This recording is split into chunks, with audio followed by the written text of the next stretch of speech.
Kota tanpa buku. Pernahkah kau ke toko buku, perpustakaan, atau taman bacaan? Tidakkah kau merasa istimewa ketika berada di dalamnya?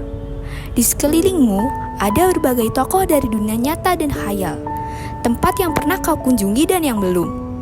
Informasi dan cerita dari masa lalu, masa kini, dan masa depan. Semua berpadu, semua berada dalam genggamanmu. Saat berada di antara buku, tidakkah kau merasa menjadi raja dan ratu? Ruang dan waktu seolah menyatu tanpa batas. Kau bisa terbang melintasi sekat negara dan melewati berbagai zaman. Kau bisa menyelam ke dalam samudera, melayang di angkasa, bercanda dengan aneka satwa, dan berkelana di tengah padatnya kota, juga di rimba raya. Kau tahu, buku adalah jendela dunia, kunci pengetahuan dan pintu wawasan.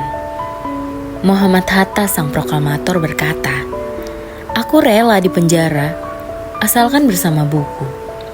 Karena dengan buku, aku bebas." Melalui buku, manusia terbebas dari ketidaktahuan. Tempat-tempat yang dipenuhi buku adalah harapan berkembangnya pengetahuan dan wawasan. Apa jadinya jika kota tanpa buku? Pantaskah dia disebut kota?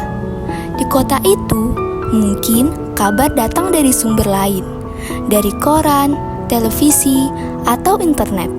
Mungkin informasi dan cerita datang dari cerita nenek moyang, bagai dongeng-dongeng sebelum tidur. Irama warganya pun tiada beda. Bangun pagi, bertebaran di muka bumi untuk berbagai keperluan, untuk kembali pulang siang atau sore harinya. Setelah itu, mereka berangkat tidur dan memulai lagi hari berikutnya. Semua serupa. Di kota itu, mungkin ada bangunan bernama perpustakaan. Di dalamnya, buku-buku berderet dalam rak yang tak terjamah. Tiada tangan meraih dan membuka halaman demi halaman dengan sukacita. Mungkin juga ada tumpukan buku di sudut-sudut sekolah yang sepi dan berdebu. Jarang dikunjungi, jarang dibaca. Buku-buku di sana teronggok tanpa nyawa. Bagaimana dengan kotamu? Mungkin kau tinggal di tengah kota yang megah, atau di yang sempit, di desa terpencil, di sisi pesisir, atau di kaki gunung. Adakah perpustakaan, taman bacaan, atau toko buku di dekat rumahmu? Jika ada, apakah tempat itu menjadi wadah berkumpulnya anak-anak dan warga?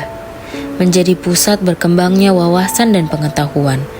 Atau hanya menjadi pajangan? Maukah kau menjadi orang yang menghidupkannya?